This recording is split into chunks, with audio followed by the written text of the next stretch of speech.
Hi, everybody. Welcome to another episode of Dr. Cami Goes Keto. And I'm here today with Mike Collins, the sugar-free man. And we are talking today about what's going on with me in my journey through this pulling off of sugar and flour and caffeine, and how last time we got together, Mike and I made a recommitment to start counting days again, because I made it to 92 days with no sugar, no flour, and caffeine, and then binged on a GLP1, which is an interesting whole other subject we could talk about.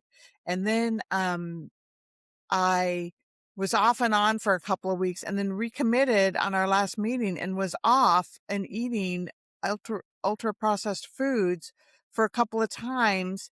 And I wanted to talk a little bit about that because they tasted like chemicals, and they didn't give me my dopamine hit like I wanted. And I got all excited and happy about what I was going to do and what I was going to eat. And then when I went to do it, it was like a letdown. It wasn't the high that I normally used to get. And so that pleased me in quite a few ways, because I was like, okay, good. I'm really over and done with this, and looking at it and feeling like it's more of a lifestyle for me. But it also made me a little nervous and worried about, okay, now where do I go and grab my dopamine? Where do I get my dopamine? How do I go grab my hits? What makes me excited? What gets me, what gets me off on, this dopamine stuff? And, like taking a walk and taking my hot bath and doing those kinds of things, helps me and makes me feel good. But it's not like the spark, it's not like the punch. It's not like, that instantaneous. And so I'm trying to kind of look for that. So I wanted to talk to you about that. Yeah, no. So I think you said something that I don't think you realized you said. It's one of those, I was telling you about that article about GLP-1s where there's kind of like a offhanded, not really even concentrating on it. You said, how do I get my dopamine hit? How do I get my dopamine? Right. And I believe personally, if people will understand what you just said, is that all of the work that you've done, all of the education you've done, all the struggling you've done, everything that you've done has brought you to the point that you realize now that being looking for sugar is not looking for sugar. It's looking for dopamine, Oh, yeah. right? It's like you realize that I'm a little bored. I'm a little on regular lifing now. I gotta, go to work, or I gotta do what I'm doing and go to the gym and get the groceries, and I have a regular kind of life. And I don't got, you called it a spark. I don't have any spark. I don't have a little, ignition to light me up a little bit. And to have made the flip to understand that that's what's happening for you is huge, just absolutely huge. I mean, this is the entirety of the living in process construct of we try to teach people that it's not about the food. It's about this feeling that you get, right? This feeling that you at some point need, and you use it in different ways. Like right now, you said before, I think you said it before we came on, it's like, my life's going too good or something like that. It's like, and I need so you're not tamping down, but you need a little spark. So one of the things that we don't talk about enough in the programs, because I think personally, I'm a little prejudiced because I think that that's covered, is the use of sugar and alcohol makes more sense in this because, well, no, let me stick with sugar, because one of the things we use sugar for is to elevate positive experiences. Okay. Parties and celebrations and, whatever, the birthday cake and the thing. And so that we feel really good during that time period, right? So we're always up, right? We talk about that the necessity of realizing that we got to stop numbing the bad feelings as the work. But you have to also realize that you got to get off the top part of the roller coaster as well. Let me jazz this life up a little bit. You know what I mean? And you said it very well. I don't got the spark. The spark's going. I don't have anything to get my new spark going or whatever. And how do I get my dopamine? You know what I mean? It's like, but you consciously thought it. You didn't like, there's not an automatic move to it because of the availability and ubiquity of the product, if that makes sense, you know what I mean? Yeah, yeah, and I'm glad we're talking about it because I'm not the only one, right? There's Right, everybody out there is going through the same thing, as you pull off of the sugar and you realize like what's going on. And even at the very beginning when you talk about like the video we were watching with you where you talk about you get that dysthymia and like that kind of almost like a little bit of a mild depression coming off of it. And yeah, so it's where I am right now. And the other thing that we had talked about was I said, "Oh, I could join a dating service." And you were like, "Oh, no, you're not supposed to do that for at least a year because in AA we talk about, you don't go out and get in a relationship for at least a year." And I right. thought, "God," and I asked you, "Is it the same with sugar?" And you're like, "Heck yeah." And then we decided that maybe even 2 years was better for sugar. And here I am like, 5 days or whatever.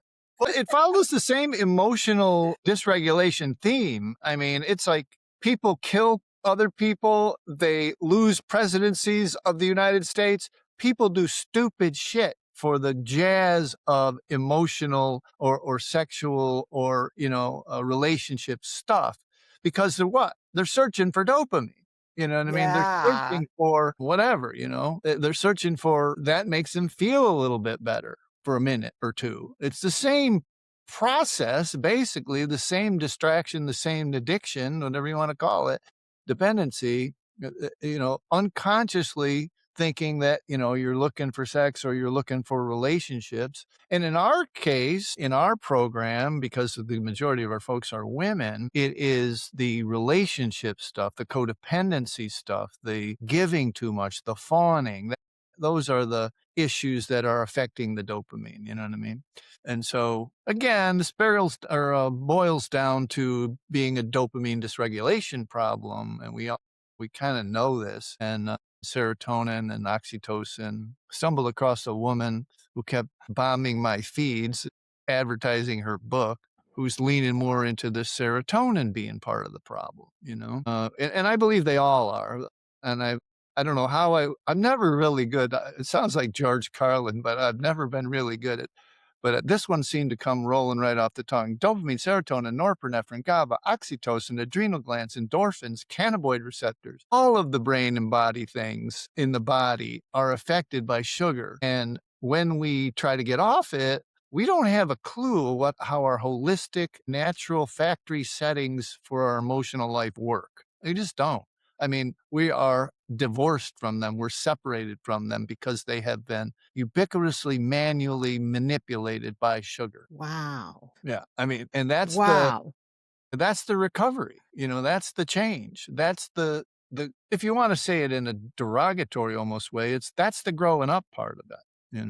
And moreover, it's the science part of understanding that this substance has that power. That had that power over you unconsciously. You didn't even know it was happening to you because, like I keep saying, even a child can score sugar with no money. So Yeah, and by being bad.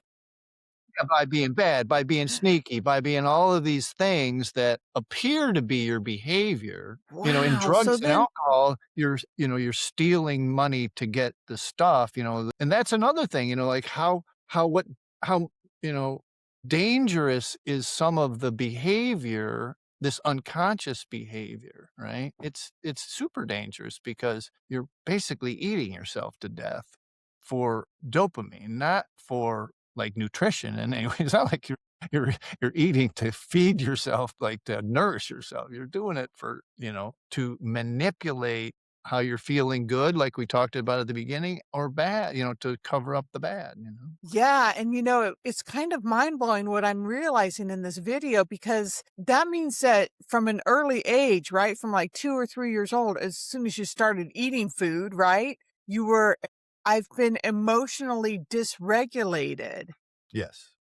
and very dysfunctional. Like when you know, I married my husband and then we were together. I don't know how long we were together. And then I sobered up. And like at 5 years after I sobered up, I really was ready to be more emotionally healthy. Like I realized I looked back and I'm like, "Oh, I knew we were both so dysfunctional when we got married, but he was there and I was there, and we, like, fit together like this lock of dysfunctionality." And, in the world, the way the world sees it, he was an attorney and I was a doctor and a surgeon, and we had the house and the Mercedes and all of the material things, but yet we were so dysfunctional emotionally. And now I'm working on that, right? And that's why you don't date for the first year or two, because you're working on your emotional regulation and learning how to function like a healthy, mature adult, Yes. which how It's a many of really those are out there? That's a really good description of what we were talking about. That's a good, proof that you understood what I said in that, and I call what happened to you and the path that you're on organic healing or stepping down or stepping up, whichever way you want to put it, is that you went through that one phase of recapturing your emotional wellness. You were intellectually aware that that's what you were doing, right? And so what I think you and I have done over the series that this podcast has come through is that you are now doing the same thing with the sugar. Finally acquiescing to the power that the power the sugar had over you was the same as the relationship had over you, because it was a very good analogy where the interlocking of the two. I mean, the first thing that came to my mind when you said that was trauma bonding, that kind of thing, like where you guys were just perfect for each other. And then the kind of secondary recovery that you're going through, or you're going through, is which is the codependency recovery. The codependency, the fawning, the people pleasing, all of the things that you had to do to keep that relationship alive, and keep all the appearances of the house and the status careers and all that kind of stuff going, was sick bullshit. You know what I mean? Yeah. It was like emotionally vapid. It was just, a facade, if you will. And then when you got sober, you started to reach in and feel the feelings. And then you substituted sugar, basically. You Yeah. step down. And I don't want to say step down, because I'm almost to the point where I believe sugar is as powerful. Dose makes the poison. You're doing so much of it so long, instead of drinking, where you even admitted you only drank like it in On Fridays, I was a binging binge short drinker. periods, right? So you're doing this all day, every day, and people have done all day, every day since they're children. So it becomes this kind of just constant manipulation, as opposed to intermittent manipulation with a binge drinker, or somebody does it like you did on the weekends or whatever. So yeah, it's a good realization. I think you're in a good place with all this, really. I mean, and if you just lean into that understanding, you're gonna kill it. You're gonna keep moving forward. Well, I'm excited to think about that. But then I want to know, I have a question for you. So then, like, how do you get off? Like, how do you get your dopamine hits? I mean, because starting to realize too, because I've been doing these videos about serenity, because I think that my life is boring. And I'm like, oh no, that's just like serenity. And, when calm feels wrong, I did a video called that. And so do you ever get those dopamine hits? I mean, do you ever get high again? Do you ever, because, you know, um, No, it's a good or do question. you just go or do you just have to go through life like calm, and then you get like little hits? I mean, do you ever get like, how like when you eat, you want that instantaneous satisfaction, immediate Right. gratification. Like, are you able to feel like that urge quenched, that immediate gratification, that spark? Like, what happens in your life when you're not on sugar to get those things, or do you just not get those things anymore? And then you end up that you not really need those things. You don't need those things anymore. So that's a great question, and very well phrased. So there's two portions to this. One is the roller coaster evens out. Okay, it's not way high and way low. Yes, there's ups and downs, but they're less. They've evened out more, almost like your blood sugar. It's like it doesn't spike and crash. It just kind of, and strangely enough, it probably is related to your blood. It is related Uh-huh. to your blood. Uh-huh. And the second part is they're different. Okay, they're not they're not created by a substance, right? And they're something that you. Oh, I don't know what I was going to say. So it's reversed. the actual growing up part of this, the actual maturity part of this is reversed. I always say I spent the first 50 years of my life, the first half of my life, trying to get out of work, trying to get out of doing anything difficult. In the 12 steps, they call it the soft, easier, softer way. And how that developed blows my mind, but it's so true. And what I learned is that, the times where you feel just euphoric and, really good about yourself and confident in the world are 20 or 10 or 10 or 20 or 30%, and the work is 70%, as opposed to addicts who want to stay in having 70, 80, 90% of their life feeling good, and they do that by manipulating the dopamine.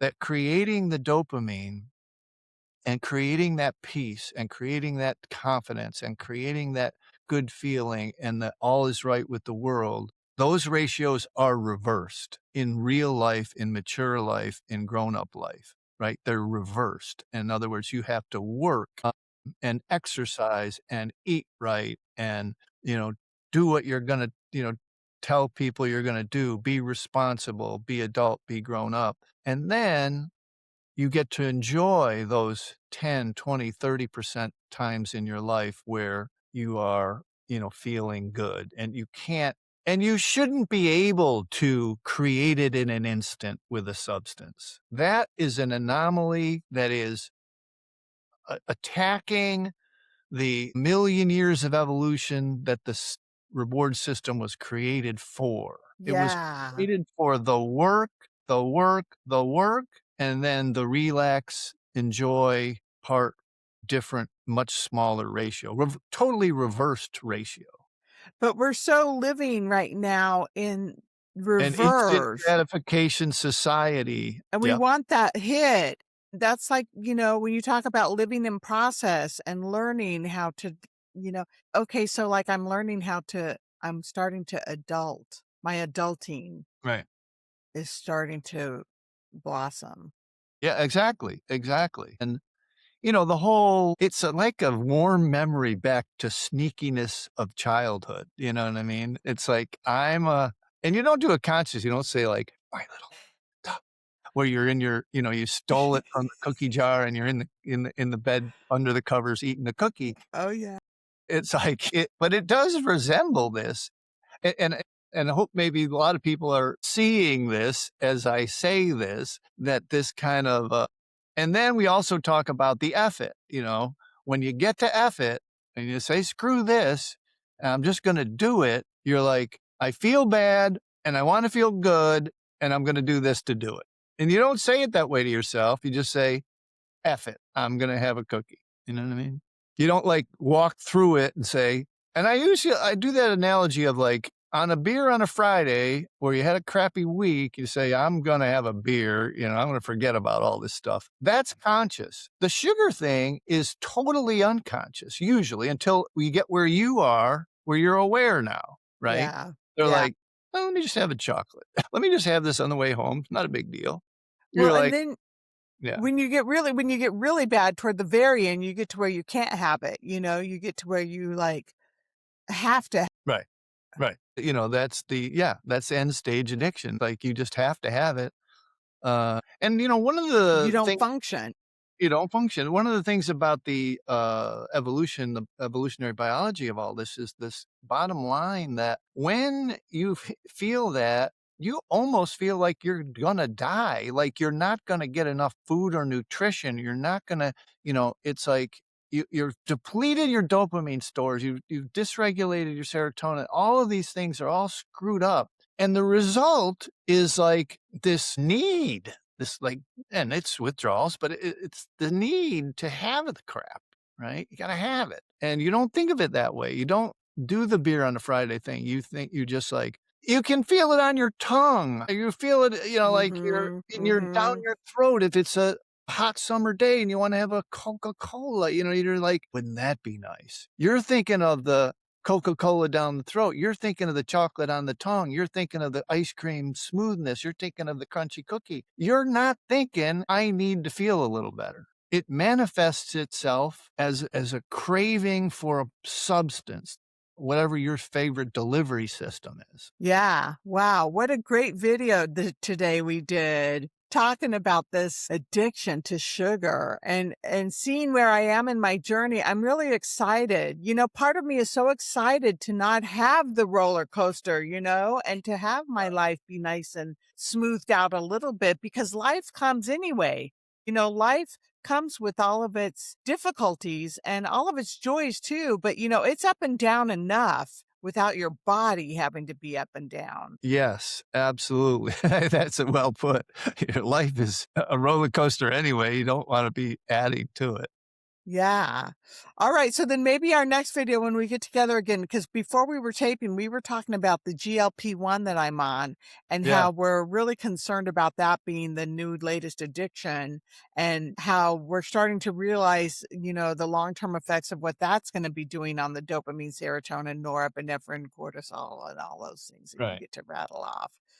So, yeah, I'm interested in getting off of it as soon as I can, and I'm not quite sure how that's all gonna happen because I do think it's helping me with my binge eating for sure. Yeah, we gotta stay tight that week or that month of we gotta see how what we were discussing is how this is affecting your dopamine because new science is coming out very clearly. This is affecting dopamine, serotonin, and probably a bunch of other things. And if you just rewind this thing and listen to it, I don't see any difference. Substances that affect that part of the brain are not too much dissimilar to one another. Yeah. Yeah, and the other thing that I'm doing right now too is I'm tapering off my Cymbalta. I'm getting off of the serotonin reuptake inhibitor. So I dropped that from 60, I'm down to 30 now, and then eventually I'll get to 20 and then off. So that'll be I'm looking forward to it because for one, I've been on it since my son passed away in 2005. Mhm. And the other thing is that Yeah, it'll this is be the issue. Look, folks, first of all, don't do what she's just or talking about without checking with your doctor. I'm under control with my doctor. Yeah. So, but also, this is such an important piece of this puzzle. So, definitely, in the next video, we should put all this together and talk about it. Okay, sounds good, everybody. Tune into that, and we'll see you guys soon. Thank you so much, Mike. Thanks for everything you do for us sugar addicts. Take care. Take care. Bye.